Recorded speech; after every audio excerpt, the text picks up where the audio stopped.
नमस्कार साथियों, आप सबका पुनः स्वागत है श्रद्धा एस्ट्रो ज्योतिष में। आज हम लोग कवर करने वाले हैं धनु लग्न के तृतीय भाव में मंगल क्या फल देते हैं। हम ये भी कह सकते हैं धनु लग्न की कुंभ राशि में मंगल का फल। इससे पहले हम लोगों ने सूर्य और चंद्रमा की कंप्लीट रिकॉर्डिंग भृगु सरल पद्धति के अनुसार कर ली है, आपको चैनल में मिल जाएगी। हम आगे चलकर सभी ग्रहों के लिए अलग अलग लग्नों की अलग अलग राशियों में सूर्य से लेकर राहु केतु तक रिकॉर्डिंग जल्दी ही अपलोड करने वाले हैं। उस अपलोडिंग को पाने के लिए आप चैनल को सब्सक्राइब कीजिए, बेल आइकन को दबाएंगे तो आप निश्चित समय पर जो जो वीडियो अपलोड हो रही हैं आपको मिलती रहेंगी। मेरा नाम है सनत कुमार वाजपेयी। 15 सालों का अनुभव है मुझे साइंस एंड एस्ट्रोलॉजी में। हमारे बारे में और अधिक जानकारी के लिए, मेरे एजुकेशन क्वालिफिकेशन को, बैकग्राउंड को जानने के लिए आप सिंपली गूगल करें, सनत वाजपेयी लिखें, आपको मेरे बारे में कंप्लीट इन्फॉर्मेशन मिल जाएगी। तो आइए शुरुआत करते हैं। यहाँ से गिनते हैं 1 2 3। यहाँ से जब गिनते हैं एंटी क्लॉकवाइज घड़ी की विपरीत दिशा में, तो तीसरा भाव आता है जिसको कहा जाता है हमारे भाई बंधुओं का भाव। स्पेशली यहाँ से छोटे भाई बंधु देखे जाते हैं। और तीसरा भाव हमारे पराक्रम का, मोटिवेशन को बताता है। तीसरा भाव छोटी यात्राओं को बताता है। तीसरा भाव कम्युनिकेशन का, डिजिटल कनेक्टिविटी, इस प्रकार की चीज़ें भी तीसरे भाव से देखी जाती हैं। और तीसरा भाव अगर हम वैसे अंगों में बात करें तो हमारा बाजू वाला हिस्सा ये देखा जाता है, हमारे बाजू में कोई दिक्कत है इस प्रकार की, वो तीसरे भाव से देखी जाती है। तो अभी यह राशि कौन सी पड़ रही है? कुंभ राशि, जो शनि की राशि है। मंगल इसको बहुत ज़्यादा फेवरेबल नहीं मानते हैं, और शनि तो आपको पता ही है वैसे मंगल से कटते हैं। तो इस शत्रुता के कारण इसका खामियाजा तीसरे भाव को उठाना पड़ेगा। तो तीसरे भाव से संबंधित जो चीज़ें हैं उसकी कमी करेगा। देखिए, याद रखिएगा, हमेशा किसी भी भाव के जो ज़्यादा पावर रिजर्व हैं वो इस नंबर के मालिक के पास रहते हैं। जैसे 9 नंबर है तो उसके मालिक के पास इसकी ज़्यादा पावर रिजर्व्ड है। ऐसे ही 11 नंबर यानी कुंभ राशि का स्वामी शनि के पास इसकी ज़्यादातर पावर रिजर्व्ड है। लेकिन मंगल उनमें अच्छाइयाँ या बुराइयाँ ला सकता है। फिलहाल यहाँ मंगल बुराइयों की तरफ इशारा कर रहा है, बट इसका ये मतलब नहीं है कि इस घर के मालिक ने भी पूरी तरह से अपने प्रभाव को ख़त्म कर दिया। नहीं, क्लियर हो गया। हम सिर्फ ये बात कर रहे हैं अभी कि इस घर में अगर मंगल बैठ जाए तो मंगल के कारण और क्या पॉजिटिव या नेगेटिव हो सकता है। लेकिन पावर मोर देन 70% पावर इस घर का मालिक के पास से रिजर्व्ड होती है। क्लियर? तो हाँ, कुछ शर्तें हैं इसमें। जैसे कोई जब ग्रह एक्सेल्ड कर जाता है वहाँ बैठकर, तो फिर वो पावर 70 के बजाय मकान मालिक की पावर को कम कर देता है और खुद अपने पास पावर ज़्यादा ट्रांसफ़र कर लेता है। क्लियर हो गया? 70 अपने पास रख लेगा, मकान मालिक को 30 दे देगा। तो कुछ स्पेशल सर्कमस्टांसेस को छोड़ दें अगर हम, तो जनरली यही देखा जाता है कि इस नंबर के पास इस घर की पावर ज़्यादा है।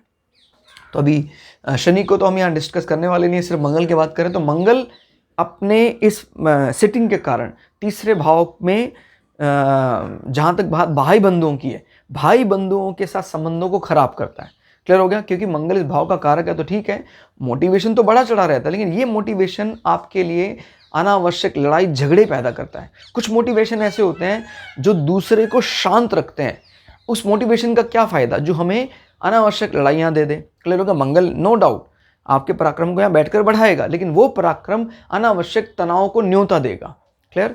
और यहाँ बैठकर आपके तीसरे भाव में भी जब कभी भी आपको मंगल की दशा चलेगी तो इस भाव में दिक्कत आ सकती है, बाजू में तकलीफ हो सकती है, मांसपेशियों में खिंचावट हो सकती है, क्योंकि ये आपके जो मेरू रज्जु कह रहा हूँ, आपके जो बोन मैरो, अस्थि मज्जा का भी कारक होता है। तो अस्थि मज्जा में भी इसके समय दिक्कत आ सकती है तीसरे भाव में जब यहाँ मंगल स्थिति में बैठा होता है। बोन मैरो, क्लियर, हड्डियों के जोड़ों में भी दिक्कत आ सकती है।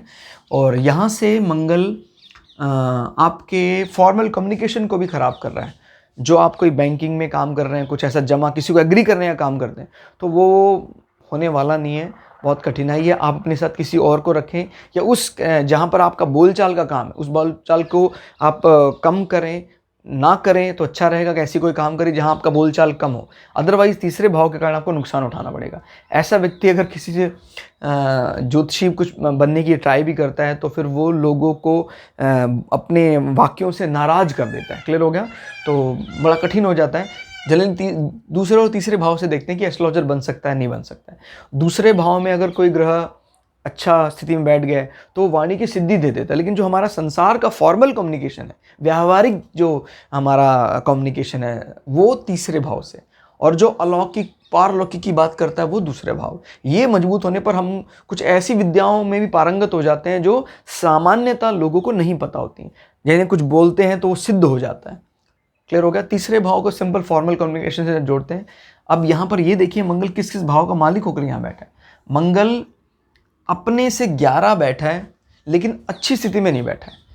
पंचम भाव का मालिक है लेकिन ज़्यादा मजबूत स्थिति में नहीं बैठा है। इस कारण से 11 संबंधी नेगेटिव चीज़ को एक्टिव कर देगा। यानी हम ये कह सकते हैं कि आपके पांचवें को जोड़ना है तृतीय भाव के साथ, और जोड़ने के लिए क्या जिम्मेदार करना है, 11 नंबर को। क्लियर हो गया। तो क्या है इसमें विद्या, क्लियर, और सडन गेन्स, विद्या, और ये तीसरा भाव आपके कम्युनिकेशन। तो हम ये कह सकते हैं कि सडन गेन 11 नंबर से कनेक्ट कर रहा है तृतीय भाव के साथ, और क्योंकि नेगेटिव है तो ये सडन गेन होना ही था। इस फायदे ने आपको फायदा नहीं उल्टा नुकसान कर दिया। क्लियर हो गया। याद रखिएगा, आपको जो भी फायदा मिलता है वो फायदा आपके इस भाव को मेंटेन करने में ही चला जाता है। कोई पेनल्टी लग गई, कुछ प्रकार की चीज़ लग गई, भाइयों को मनाने में, उनके हेल्थ को मेंटेन करने में वो पैसा चला जाता है। आपका फ़ायदा आपके लिए फ़ायदा बन नहीं पाता। जनरली आप ये महसूस करते हैं कि जब कभी भी इस स्थिति में कोई धन आता है तो वो धन ही कलह का कारण बन जाता है। क्लियर हो गया। तो बड़ा अजीब सी स्थिति है कि कोई भी सडन गेन आपको कभी भी फ़ायदा देकर नहीं गया। क्लियर हो गया। याद रखिए 11वें में होकर लेकिन अच्छी स्थिति में नहीं बैठा है मंगल। अदरवाइज 11 नंबर तो लाभ माना जाता है, लेकिन लाभ के नेगेटिव पार्ट को एक्टिव कर सकता है। और 11 नंबर एक आपके मित्रों को भी बताता है। मित्रों में भी आपके जो सडन गेन्स है वो एक डिस्प्यूट का कारण पैदा कर सकते हैं। क्लियर होगा। आपको लगेगा ये सडन गेन हिस्सा मेरा है, जबकि मित्रों के माइंड में डाउट रहेगा जो एक डिस्प्यूट पैदा करेगा, और उस डिस्प्यूट में ओवरऑल रिजल्ट का कारण कौन रहेगा, आपका कम्युनिकेशन, आपकी वाणी। क्लियर। तो खेल बिगाड़ने का काम कर रही है। और यहाँ से गिनते हैं, अच्छा 12वां भाव 1 2 3 4, तो 12वें भाव का मालिक भी अपने चौथे होकर बैठा है खराब स्थिति में। तो 12 भाव क्या आता है, अनावश्यक व्यय। क्लियर हो गया। दूरस्थ स्थान से संबंधी इन्वेस्टमेंट, ये भी आपको नुकसान देकर जाएगा। और 4 नंबर यानी सुख में अभाव करेगा। 4 का मतलब सुख में कमी। अपने से जब चौथे बैठा है खराब स्थिति में तो ब्रिजिंग का काम कौन कर रहा है, सुख में कमी। क्लियर होगा। यहां क्या है, आपका कम्युनिकेशन। इस कम्युनिकेशन ने आपका 12वां भाव बिगाड़ा। ब्रिजिंग का काम कौन कर रहा है, 4 नंबर सुख में कमी करेगा। और 4 नंबर आपकी माता को भी रिप्रेजेंट करता है, माता को भी परेशानी क्रिएट करेगा। दूरस्थ स्थान में की गई इन्वेस्टमेंट से आपके अपने घर में परेशानियां क्रिएट हो सकती हैं। कोई ऐसी इस प्रकार की कोई किस्त आप नहीं भर पा रहे हैं, उससे घर में नोटिस आना शुरू हो जाएगा। तो इस प्रकार की चीज़ें आप डिकोड करके देखेंगे तो आपको धीरे धीरे डिटेल स्टडी करना आना शुरू हो जाएगा। फिर मंगल की दृष्टियाँ 1 2 3 4। मंगल यहाँ से आपके रिपु भाव को देख रहा है, व्याधि भाव को देख रहा है, लेकिन जो जहाँ देख रहे हैं वो इसको फेवर नहीं करता। जो शुक्र है वो उसको ज़्यादा, इनके नेचर में बड़ा विरोधाभास है। देखो वैसे 6 8 12 में कोई मैलेफिक प्लैनेट अच्छा माना जाता है, लेकिन ऑलरेडी ये जो शुभ ग्रह माना जाता है शुक्र, इसकी ज़मीन है वो फिलहाल के लिए, माने नॉट ज़मीन, इसका मकान है वहाँ पर, उस ज़मीन पर। तो अब मंगल यहाँ पर जब आते हैं तो एक विवाद की स्थिति बनेगी। क्लियर। क्योंकि शुक्र और मंगल के नेचर में ज़मीन आसमान का फ़र्क है। वो पूरी तरह फीमेलिक है, ये पूरी तरह मालिक है। तो पराक्रम जरूर दिखाएंगे, यानी काम के शुरुआत में भी आपका पराक्रम देखने को होता है, लेकिन उस पराक्रम से आपको कभी फ़ायदा नहीं हुआ। ऐसे यहाँ पर भी वही काम होगा। काम के एंड में भी आप बड़ी तेज़ी दिखाते हैं, लेकिन वो भी कोई फ़ायदा दे कर नहीं जाता, क्योंकि फेवरेबल नहीं आ रहा है। क्लियर। सिर्फ पराक्रम ही दिख रहा है, या आपका एनर्जी लेवल, शत्रुओं से डटकर मुकाबला करते हैं, आपके पास कोई एनर्जी कमी नहीं है, लेकिन वो शत्रुओं को भगाने के बजाय उल्टा गुस्साने का काम कर देता है। बात जब जरा समझिए, आप क्रोध करते हैं और आप जायज़ क्रोध करते हैं, लेकिन क्या वो सोसाइटी द्वारा एक्सेप्ट किया जाता है? अगर वो एक्सेप्ट किया जाएगा तो इस घर के जो लॉर्ड होंगे उस मंगल के साथ फेवर करेंगे। अभी वो फेवर नहीं कर रहे हैं। अब मंगल की दृष्टि ये बताती कि क्रोध तो हो रहा है आपकी तरफ से, लेकिन वो एक्सेप्टेबल नहीं है। इसीलिए अनावश्यक यहाँ भी क्रोध को निमंत्रण देना है। शत्रुओं के क्रोध से भय होगा आपको भी, क्लियर हो गया। और ये भी बताता है कि मंगल की इस प्रकार के जब कोई दशा अंतर्दशा चलती है उस समय आपको रोगों से भी भय रहता है। कोई इस प्रकार की पीड़ा देने वाले रोग, अगर इसमें 8वां भाव सुरक्षित ना हो, जैसे चंद्रमा की स्थिति अच्छी ना हो, तो उस रोग से भयंकर पीड़ा भी हो सकती है आपको। क्लियर। तो यहाँ से 1 2 3 4 चौथी दृष्टि, 5 6 7 7वीं दृष्टि अभी अच्छी है, पिता के भाव।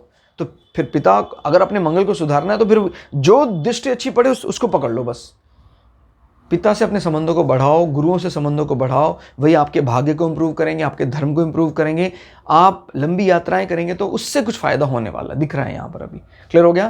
ध्यान रखिए, कुछ लंबी यात्रा जिसका समर्थन पिता की तरफ से किया गया हो, जिसकी अनुशंसा पिता की तरफ से की गई, उससे आपको फायदा दिखता दिख रहा है। अपने गुरुओं से राय लेना जरूरी है, उनसे आशीर्वाद लेना जरूरी है। तो मंगल की सारी बुरी बातें ये अकेला मैनेज कर सकता है। और 8वीं दृष्टि बढ़ रही है आपके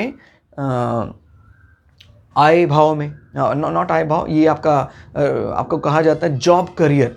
तो ये है कन्या। कन्या राशि बड़ी सधी हुई राशि है, काम को लेकर बड़ी मेच्योर। अभी इस भाव में क्योंकि सिर्फ काम से मतलब है और मंगल यहाँ पर फिलहाल कुछ भी इस प्रकार की बात ही नहीं करता है नेचर की, घर पे रहने वाली, तो मंगल की दृष्टि यहाँ पर भी एक्सेप्टेबल, अच्छी मानी जाएगी। क्लियर हो गया। ध्यान रखिएगा, किस जगह कब की दृष्टि पड़ती है तो हमें स्वीकार करना आना चाहिए।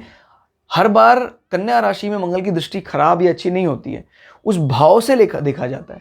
इस भाव में फिलहाल कर्म को लेकर आप समझदारीपूर्ण रवैया भी दिखाते हैं और आपका बोल्ड नेचर भी लोग कभी कभी देखते हैं। क्लियर हो गया। तो ये बोल्डनेस भी आपके वर्किंग प्रोफाइल में नजर आती है। लेकिन कुल मिला के मंगल यहाँ पर आपके तीसरे भाव को बहुत बुरी तरह थ्रैश कर रहा है, खराब कर रहा है। उसके लिए आपको अपने नवम भाव को मजबूत करना चाहिए। अगर नवम भाव मजबूत होता है तो फिर मंगल यहाँ पर भी उचित होता दिखाई देगा। क्लियर। तो ये था दोस्तों मंगल का तृतीय भाव में फल। आपको वीडियो कैसा लगा कमेंट करके बताइए, और अगर आपको वीडियो अच्छा लगे चैनल को सब्सक्राइब कीजिए। मिलते हैं अगली वीडियो में, तब तक के लिए जय श्री भृगु पराशरा, जय श्री शुक्राचार्य, नमस्कार।